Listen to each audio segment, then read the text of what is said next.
Finnegans Wake, Part 1, Episode 2. Now, to forbear forever so little of iris trees and lily orangans, concerning the genesis of Harold or Chumfrey Chimpton's occupational agnomen, we are back in the pre-surnames Prodromerith period, of course, just when Enos chalked hall traps. And discarding once for all those theories from older sources which would link him back with such pivotal ancestors as the Glues, the Gravies, the Northeast, the Anchors and the Earwickers of Siddlesham and the Hundred of Manhood, or proclaim him offsprout of Vikings who had founded Wapentake and settled him in Herrick or Eric, the best authenticated version, the Dumlat, read the reading of Hofed ben Edar, has it that it was this way. We are told how in the beginning it came to pass that like cabbaging Cincinnatus, the grand old gardener was saving daylight under his redwood tree one sultry Sabbath afternoon, Hag Chivy Chase Eve, in pre-fall paradise peace, by following his plow for roodles in the rear garden of Mob House, ye old marine hotel, when royalty was announced by runner, to have been pleased to have halted itself on the high road along which a leisure-loving dog fox had cast, followed, also at walking pace, by a lady pack of cocker spaniels. Forgetful of all save his vassal's plain fealty to the ethnarch, Humphrey or Harold stayed not to yoke or saddle, but stumbled out, hot-faced as he was, his sweatful bandana loose from his pocket-coat, hasting to the forecourts of his public in topi, surcingle, sola scarf, and plaid, plus fours, puttees, and bulldog boots, ruddled cinnabar with flagrant marl, jingling his turnpike keys and bearing aloft amid the fixed pikes of the hunting party a high perch, atop of which a flower pot was fixed, earthside hoist with care. On his Majesty, who was, or often feigned to be, noticeably long-sighted from green youth, and had been meaning to inquire what, in effect, had caused John Causeway to be thus potholed, asking substitutionally to be put wise as to whether paternoster and silver doctors were not now more fancied bait for lobster trapping. Honest, blunt Haramfrield answered in no uncertain tones, very similarly, with a fearless forehead. "No, your Majors, I were just a cotchin' on them bluggy earwiggers." Our sailor king, who was draining a guglet of obvious Adam ale, gift both and Gorbin, upon this, ceasing to swallow, smiled most heartily beneath his walrus mustaches, and indulging that none too genial humor which William the Conk on the spindle side had inherited, with the hereditary whitelock and some short-fingeredness, from his great aunt Sophie, turned towards two of his retinue of gallow glasses, Michael, Etheling Lord of Lex and Offaly, and the Jubilee Mayor of Drogheda, Elcock, the two scatterguns being Michael M. Manning, proto-syndic of Waterford, and an Italian excellency named Jubilee, according to a later version cited by the learned scholar Canavan of Canmacnoise. In either case, a triptychal religious family symbolizing puritas of doctrina, business per usuals, and the perchy patch of hemlock where the paddish praties grow, and remarked dulcely, "Holy bones of St. Hubert, how our red brother of Poringrania would audibly fume did he know that we have for Sir Trusty Bailiwick a turnpiker who is by turns a pike bailer, no seldomer than an earwigger. For he ken John Peel with his court so grey and his haunts in his house in the morning." One still hears that pebble-crusted laughter, jap-a-jap, cheerily, among the roadside tree the lady Holmpatrick planted, and still one feels the emossive silence of the Gladstone legibelling, "I've my outside born." Comes the question, are these the facts of his nominagentilization as recorded and accoladed in both or either of the collateral Andrew Paul Murphy narratives? Are those their fata which we read in Sibylline between the Fas and its Nephas? No dung on the road? And shall Nehemiah be our place like? Yea, Mulcahy were kingable kin, we shall perhaps not so soon see. Pink-ponks that bail for seeks a license, where conceptors with centaurs stay. Bear in mind, son of Hawkma, if so be you have method in your midness, this man is mountain, and unto changeth doth one ascend. Heave we aside the fallacy, as punicle as Finnegan, that it was not the king's self, but his inseparable sisters, uncontrollable night-talkers, skirts I raised with Doña Hazid, who afterwards, when the robberers shut up the socialites, came down into the world as amusers, and were staged by Madame Sudlow as Rosa and Lily Miskinget in the pantomime that two pits patronized Miliodorus and Galathy. The great fact emerges that after that historic date, all holographs so far exhumed, initialed by Harem-free, bear the sigla HCE. And while he was only and long and always good Duke Humphrey for the Hungerlean Spalpeans of Lucalizid, and Chimbers to his cronies, it was equally certainly a pleasant turn of the populace which gave him, as sense of those normative letters, the nickname, Here Comes Everybody. An imposing everybody he always indeed looked, constantly the same as and equal to himself, and magnificently well worthy of any and all such universalization, every time he continually surveyed, amid vociferatings from in front of, "Accept these few nutties, and take off that white hat," relieved with, "Stop his grog, and put it in the log, and loots in his boots."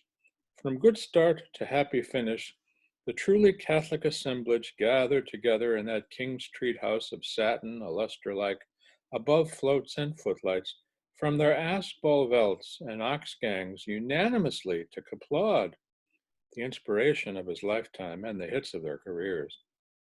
Mr. Wallenstein Washington Semper Kelly's Immergreen Tours, in a command performance by special request with the courteous permission for pious purposes, the home-dromed and enlivened performance of the problem passion play of the Melanchory, running strong since creation, a royal divorce. Then, near the approach towards the summit of its climax, with ambitious interval band selections from the Bow Girl and the Lily, on all horsery show command nights from his viceregal booth. His Barcelona is sealing there a cuckoo spit less eminent than the red ritual hoods of Maccabee and Cullen, where, a veritable Napoleon the Nth, our world stage's practical joke piece and retired Celtic comedian in his own wise, this folk's forefather of all time, sat, having the entirety of his house about him, with the invariable broad-stretched kerchief cooling his whole neck, nape, and shoulder blades, and in a wardrobe paneled tuxedo, completely thrown back from a shirt well entitled a swallow-wall, on every point far outstarching the laundered claw-hammers and marble-topped highboys of the pit stalls and early amphitheater. The piece was this: look at the lamps. The cast was thus. See under the clock. Ladies' circle, cloaks may be left. Pit, promer, and parterre standing room only. Habituals conspicuously emergent. A baser meaning has been read into these characters, the literal sense of which decency can safely scarcely hint. It has been blurtingly bruited by certain wisecrackers. The stinks of Moharat are in the night plots of the morning. That he suffered from a vile disease. Athma unmanner them. To such a suggestion, the one self-respecting answer is to affirm that there are certain statements which ought not to be, and one should like to hope to be able to add, ought not to be allowed to be made. Nor have his detractors, who in imperfectly warm-blooded race apparently conceive him as a great white caterpillar capable of any and every enormity in the calendar, recorded to the discredit of the Juke and Kelikek families, mended their case by insinuating that, alternately, he lay at one time under the ludicrous imputation of annoying Welsh fusiliers in the People's Park. Hey, hey, hey, hoke, hoke, hoke. Fauna and Flora on the Layla of that little old joke. To anyone who knew and loved the Christ-likeness of this big, clean-minded giant, H.C. Earwicker, throughout his excellency long vice-fregal existence, the mere suggestion of him as a lust sleuth nosing for trouble in a booby trap rings particularly preposterous. Truth, beard on prophet, compels one to add that there is said to have been quondam, foot, some case of the kind implicating, it is interdum believed, a quidam. If he did not exist, it would be necessary quoniam to invent him. About that time, stambuling around, dumbling in leaky sneakers with his tark record, who has remained tepantically anonymous. But let us shew him Abdullah Gamalek Sarksky, was, it is stated, posted at Malins at the instance of watch warriors of the Vigilance Committee, and years afterward, cries one even greater, Ibid, a commender of the frightful, seemingly into such as were sullen-sated, dropped head, fiat, waiting his first of the month fruits turn for that chop pa cabex alicubi on the old house for the charge hard, roach haddocks of Hawkins Street. Lo, you blondie liar, Gub seen you at the parked place, and she what's eateth our home defileth those boils. There's a cabful of bash indeed in the homer of that meal.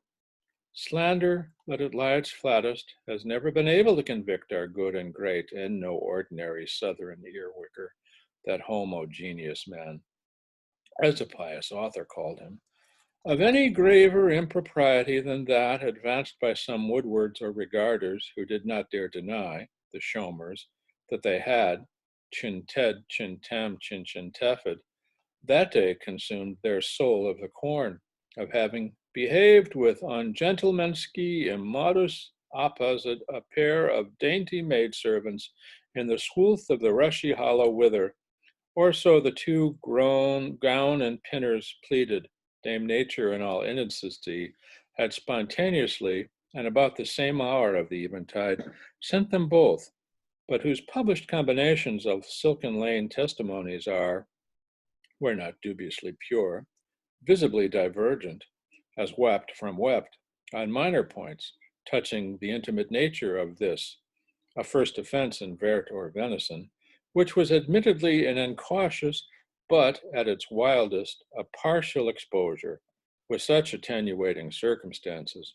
Garthen gaddeth green, where Soakman brideth girling, as an abnormal St. Swithin summer, and, Jesus, Rosa Sharon, a ripe occasion to provoke it. Can't do without them. Wives, rush to the rest yours. Hoffman will two man will led is the law. Zezeds are catum, villa pleach villa pluck. Fick up for flesh Nelly, el mundo noi sole flen. If she's a Lilith, pull early. Pauline, allow, and mailers a bush to keep black, keep black. Guiltless of much laid to him, he was clearly, for once at least, he clearly expressed himself as being, was still a trace of his erstwhile burr, and hence it has been received of us that it is true.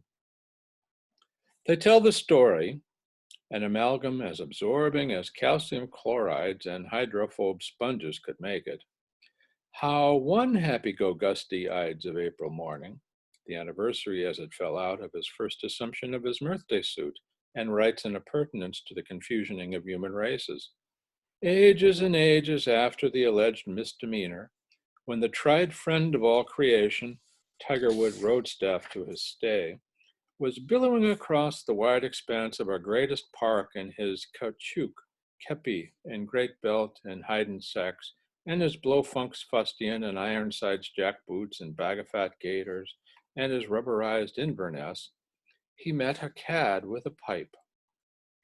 The latter, the luciferant, not the aureolate, who, the odds are, is still Berting Dagabout in the same straw bamer, carrying his overcoat under his shoulder, sheepside out, so as to look more like a comfrey gentleman, and signing the pledge as gaily as you please. heartily accosted him with, Kenneth Tawtool and Jew may dinner Ozelfin? A nice how do you do in pool black at the time, as some of our old Azers may still tremblingly recall. To ask, could he tell him how much a clock it was that the clock struck? Had he any idea by cocksluck, as his watch was Brady's? Hesitancy was clearly to be evitated, execration as cleverly to be unassayed. The earwicker of that spurring instant, realizing on fundamental liberal principles the supreme importance, nexally and noxally, of physical life, the nearest help relay being Ping Ping Ko St. Patrick's Day and the Fenian Rising.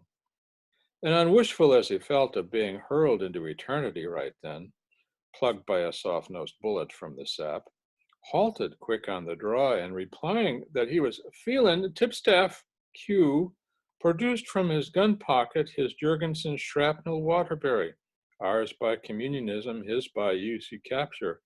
But on the same stroke, hearing above the skirling of harsh Mother East, old Fox Goodman, the bellmaster, over the waste to south, at work upon the 10-ton tonuant thunderous tenor toller in the speckled church.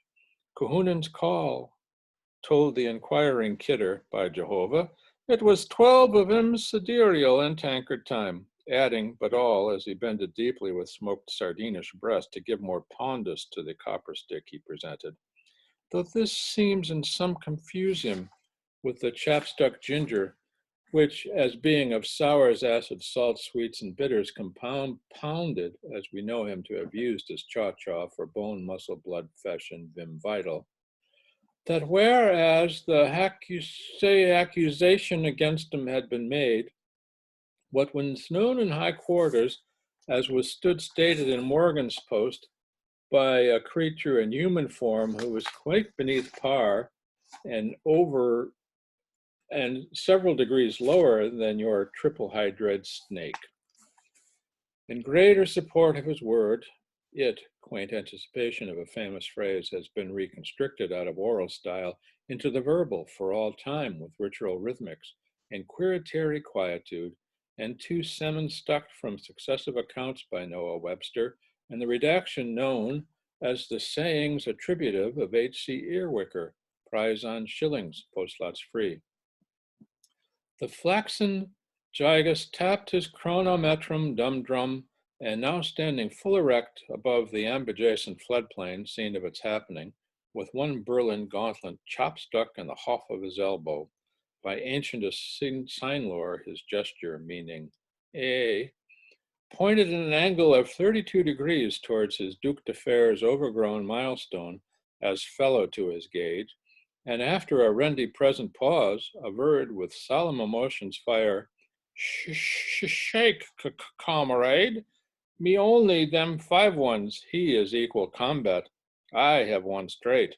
Hence my nation-wide hotel and creamery establishments, which for the honors of our mutual daughters, credit me, I am willing to take my stand, sir, upon the monument, that sign of our redemption, any hygienic day to this hour, and to make my oath to my sinfinners, even if I get life for it, upon the open Bible and before the great taskmasters, I lift my hat, and in the presence of the deity itself, and well of Bishop and Mrs. Mikan of High Church of England, as of all such have said my immediate with-dwellers, and of every living soul in every corner wheresoever of this globe in general, which uses of my British to my backbone tongue and commutative justice, that there is not one tittle of truth, allow me to tell you, in that purest of fabrications. Gaping gill, swift to make errors, stern to check self, diagnosing through Eustace tube that it was to make with a markedly post-puberal, hypertituitary type of Heidelberg man-like cavern ethics, lufted his sloping forward, bad Sweatigore, good Murrah, and double-notched onto it as he was greatly obliged, and like a sensible ham with infinite tact in the delicate situation, seen the touchy nature of its perilous theme, thanked him for guilders received and time of day. Not a little token of buck all the same, that was all the God's clock it was.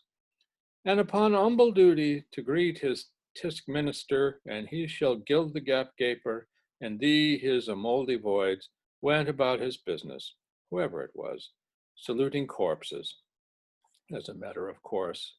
One could hound him out had one heart to, for the monticules of scalp and dandruff droppings blaze his trail.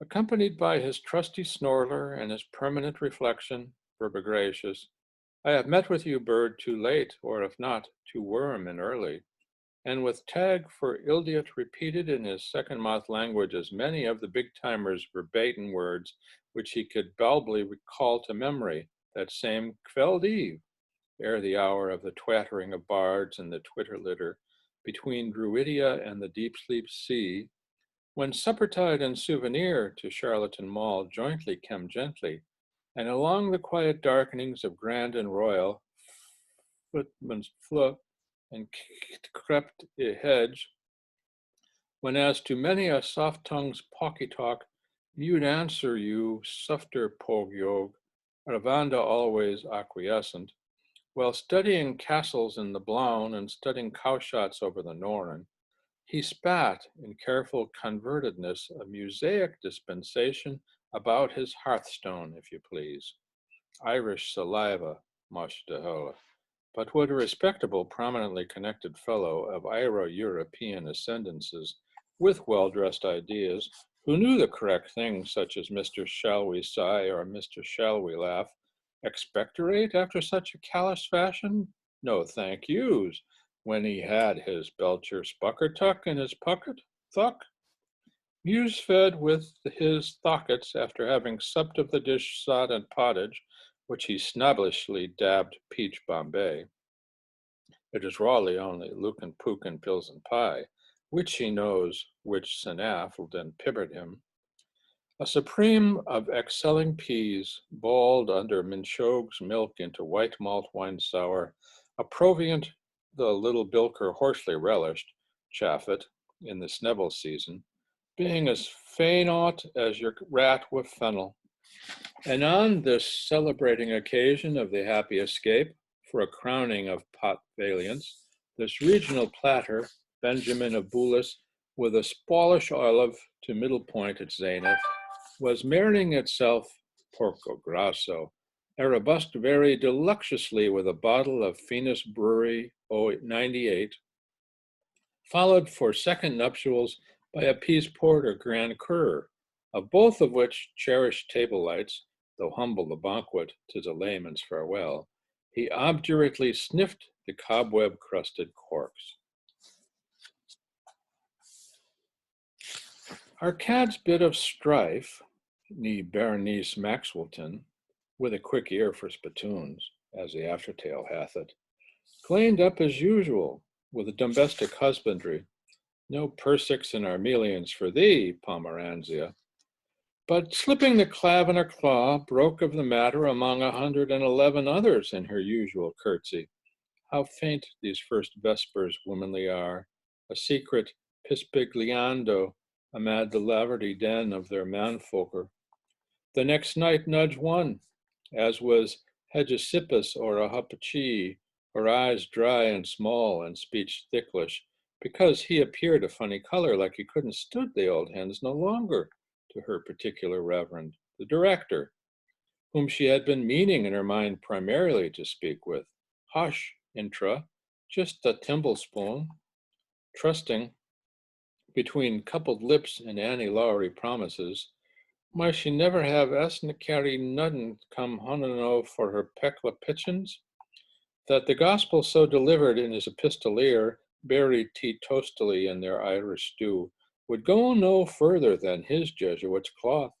Yet, in Veners Veritas, Volatiles Valley Totem, it was this overspoiled priest, Mr. Brown, disguised as a Vincentian, who, when seized of the facts, was overheard in his secondary personality as a Nolan and under-eared, pulled soul by accident, if, that is, the incident it was an accident, for here the rua of Ecclesiastes of Hippo outpuffs the ritrus of Have a Banana. To pianissimi, a slightly varied version of Crooked Ribs Confidentials. What Mayor Alois said, but for just you fiend's sake.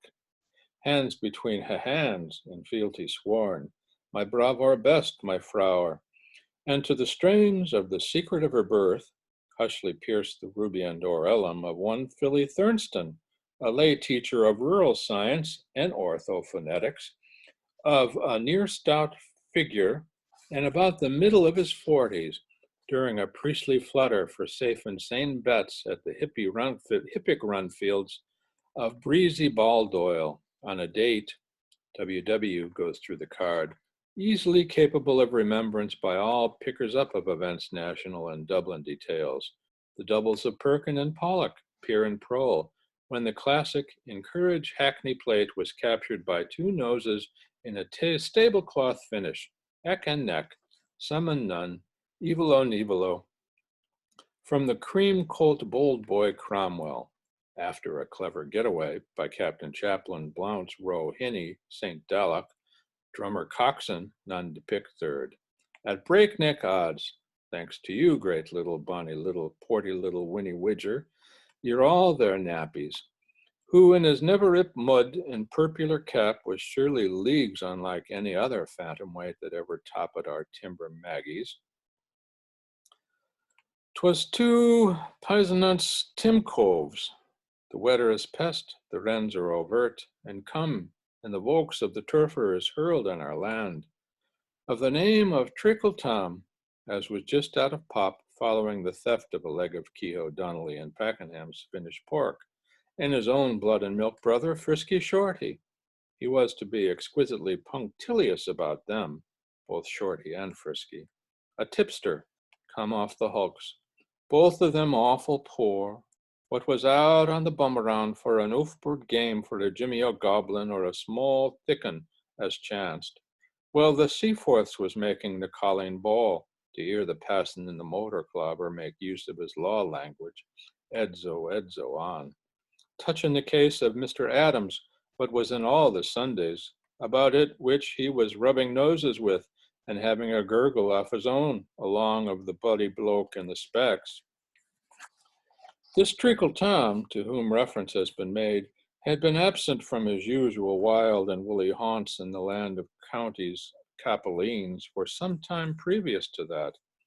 He was in fact in the habit of frequenting common lodging houses, where he slept in a nude state, hail fellow with meth, in strange men's cots. But on race night, blotto after diverse tots of hellfire, red biddy, bulldog, blue ruin, and creeping Jenny, Eglandine's choicest herbage, supplied by the duck and doggies, the galloping primrose, Bridget Brewster's, the cock, the postboy's horn, the little old man's, and all swell that aims well, the cup and the stirrup. He sought his well-warmed labbe bobed in a housing room abide with one another at block WW. Why didn't he back it?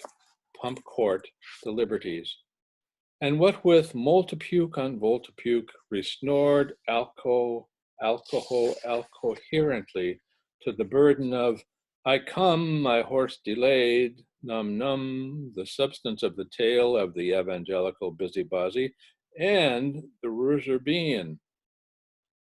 The girls, he would keep calling them, for the collarette and skirt, the sunbonnet on carnation, in parts, it seemed he was before the Iates of Martis, or other whales the thirds of fossil years, he having beham with Katya when Lavinia's had her men's lease to see in a some ship doodly show, whereat he was looking for fight niggers with wild horses. Oft in the chilly night. The metagonistic, the epic thalamorous, during uneasy slumber in their hearings of a small and Stony Brook cash drapers executive, Peter Cloran, discharged O'Mara, an ex-private secretary of no fixed abode, locally known as Mildew Lisa, who had passed several nights, funnish enough, in a doorway under the blankets of homelessness, on the bunk of Iceland, pillowed upon the stone of destiny, colder than man's knee or woman's breast, and Hosty, no slouch of a name, an ill-starred beach busker, who, sans Rudy and sans Scrapey, suspicioning as how he was sitting on a toadstool on the verge of self-abyss, most starved, with melancholia over everything in general. Knight Berman usurped him with Nadigal's nano, had been towhead tossing on his shakedown, devising ways and manners of means of what he loved to, if it a license somewhere or other in the nation, getting a hold of some chap's parabellum in the hope of taking a wing sociable and lighting upon a side-wheel dive somewhere off the Dulkey down Larry and bleak Rookie Trameline, where he could throw true and go and blow the sibicidal napper off himself for 2 bits to boldly well baltitude in the peace and quietibus of a one sure shot bottle. He, after having been trying all he knew with the ladies' help of Madame Gristle for upwards of 18 calendars to get out of Sir Patrick Dunn's, through Sir Humphrey Jervis's, and into St. Kevin's bed and the Adelaide's hospitals, from these incurable well-slays among these uncarable well-less days, through Santiago by his cockle hat, good Lazar deliver us, without after having been able to jerry-wangle at any sides. Lisa O'Davis and Roach Mongan, who had so much in common, epipsychedically, if the phrase be permitted, hostis ad odor in super petro perfractus, as an understood thing, slept their sleep of the swim-born in the one sweet undulant mother of tumbler bunks, with Hosty, just how the shavers in the Shaw, the yokels and the yotes, or well, the wasters in the wild, and the bustling tweeny dawn of all works. Mead of anthems here we pant. It had not been many jiffies furbishing pot lids, door brasses, scholars, apple cheeks, and link boys' metals, when Ash hopper-minded like no fella, he go make bacon breakfast, long a white man, the rejuvenated busker. For after a good night's rave and rumble, and a shinkum's top morning with his coexes, he was not the same man.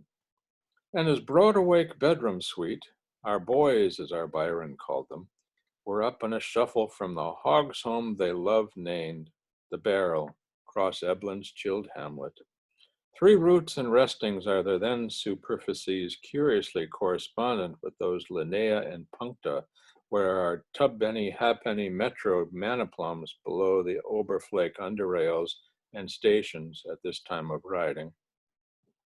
To the thrummings of a cruth fiddle, which, cremoning and crononing, leavy, greavy, witty and weavy, appy, leppy, and playable, caressed the ears of the subjects of King Saint Finnerty the Festive, who, in brick homes of their own and in their flavory phraseberry beds, heeding hardly cry of honeyman, sowed lavender, a foin-boin salmon alive, with their priggish mouths all open for the larger appreciation of this long-awaited messiah of oratorios, were only half-fast asleep, and after a brisk pause at a prawn-boking establishment, for the pathetic purpose of redeeming the songster's truly admirable false teeth, and a prolonged visit to a house of call at Cuja's place, Fizz, the old sot's hole in the parish of St. Cecily, within the liberty of Kilmore, not 1,001 national leagues that was by Griffith's valuation,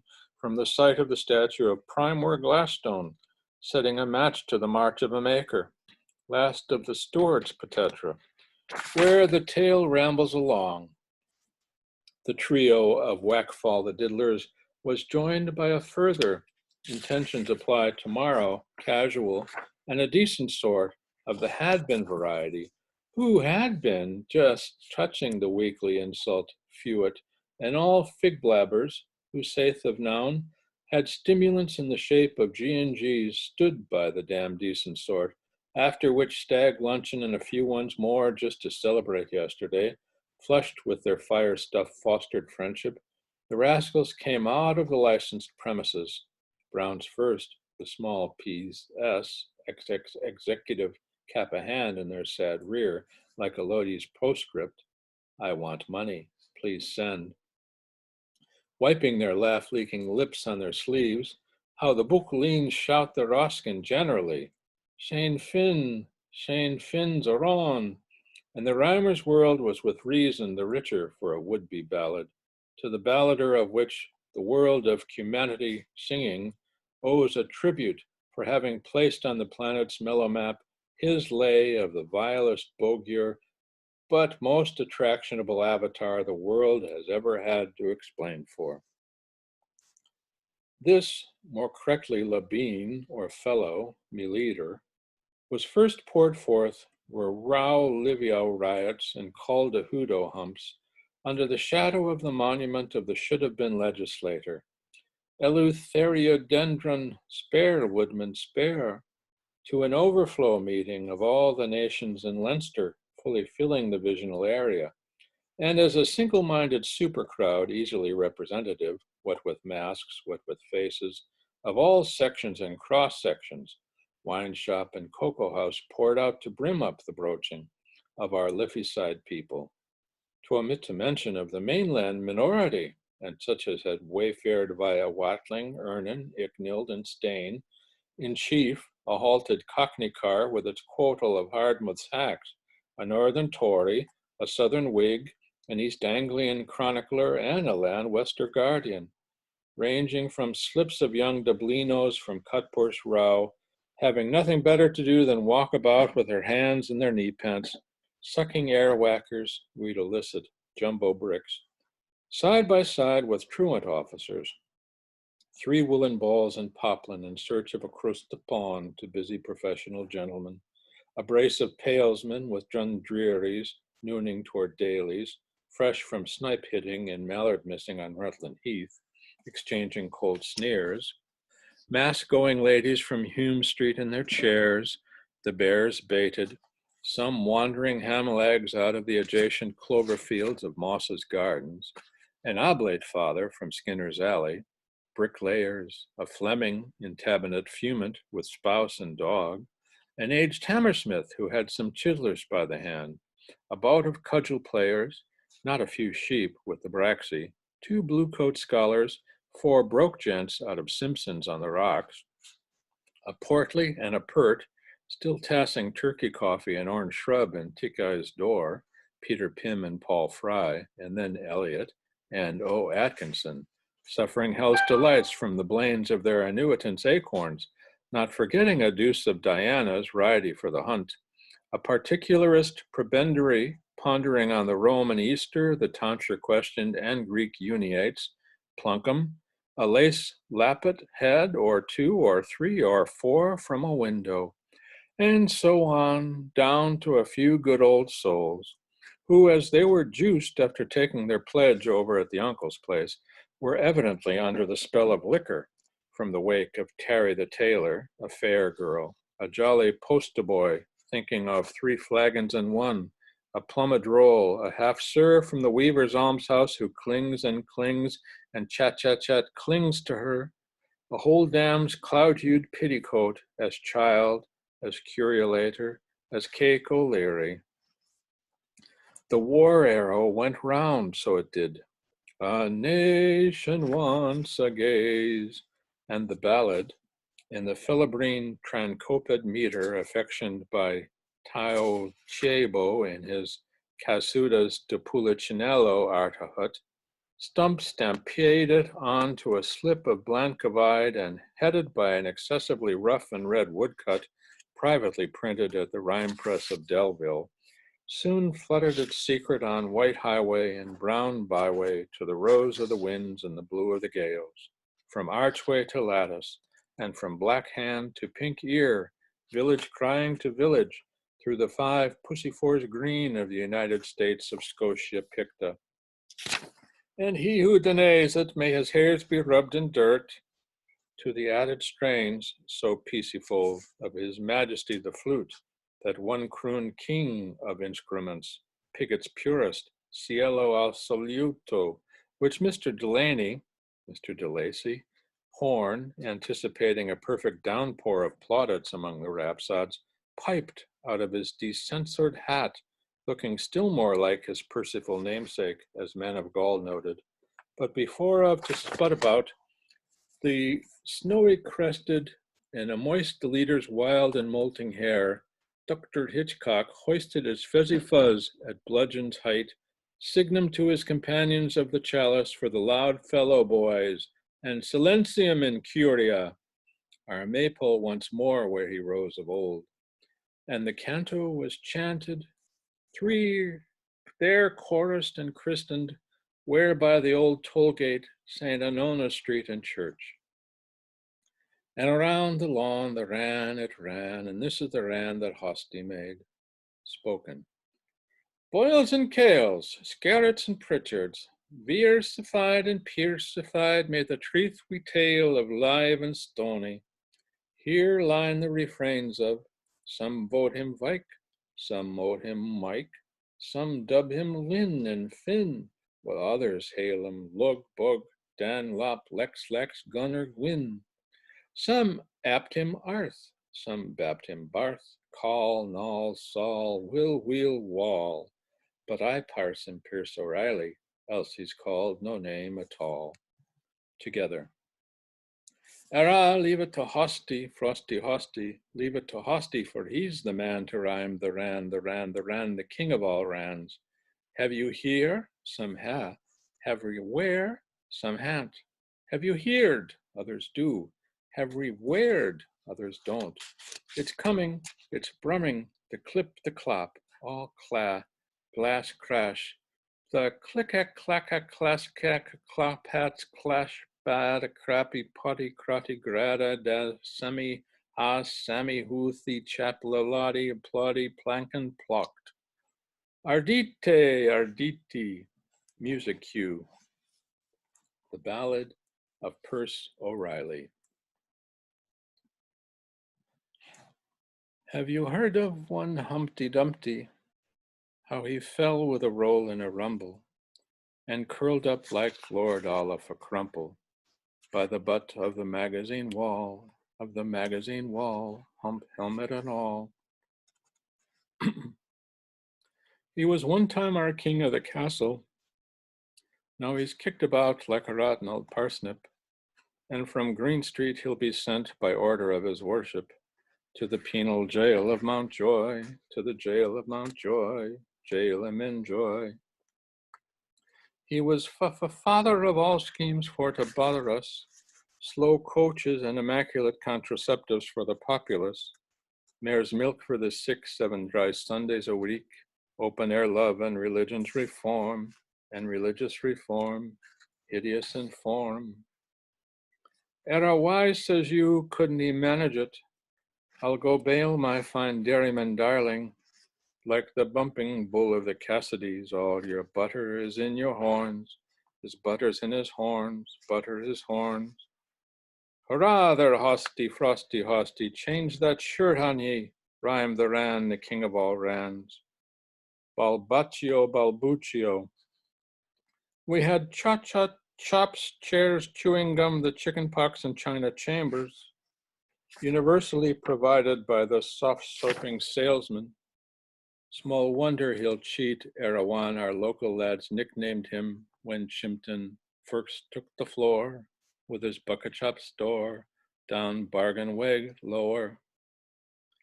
So snug he was in his hotel premises sumptuous, but soon will bonfire all his trash tricks and trumpery, and 'tis short till Sheriff Clancy'll be winding up his unlimited company with the bailiff's bomb at the door, bim bam at the door, then he'll bum no more.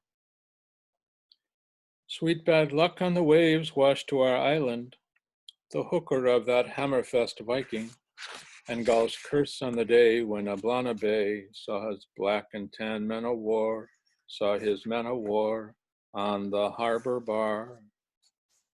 Where from roars Poolbeg, cooking halfpence balls, donnez-moi scampiddle, wick, and wiping fampany, Fingal McOscar, onezine Barjars Boniface, Thogsmin Gamelhole, Nordvickers moniker, Augaz I Aret Gamelhor, Nordvickers cod, our Norwegian camel cod, he is by God. Lift it, Hosty, lift it, ye devil, ye up with the ran, the rhyming ran. It was during some freshwater garden pumping or according to the nursing mare, while admiring the monkeys, that our heavyweight heathen Humphrey made bold, a maid to woo, woo-hoo, what'll she do? The general lost her maiden Lou. He ought to blush for himself, the old hay-headed philosopher, for to go and shove himself that way on top of her. Begob, he's the crux of the catalogue of our antediluvial zoo, Messrs. Billing and Coo, Noah's larks good as new. He was jolting by Wellington's monument, a rotorious hippopotamons, when some bugger let down the backtrap of the omnibus, and he caught his death of Fusiliers with his rent in his rears. Give him 6 years. 'Tis sore pity for his innocent poor children, but look out for his Mrs. Legitimate. When that frew gets a grip of old Earwicker, won't there be earwiggers on the green? Big earwigs on the green, the largest ever you've seen. Sophocles, Shakespeare, Pseudo-Danto, Anani, Moses. Then we'll have a free trade, Gales band and mass meeting, for to sod the brave son of Scandinavary, and we'll bury him down in Oxman's town, along with the devil and Danes, with the deaf and dumb Danes, and all their remains. And not all the king's men, nor his horses, will resurrect his corpus, for there's no true spell in Connacht or hell that's able to raise a cane, that's able to raise a cane.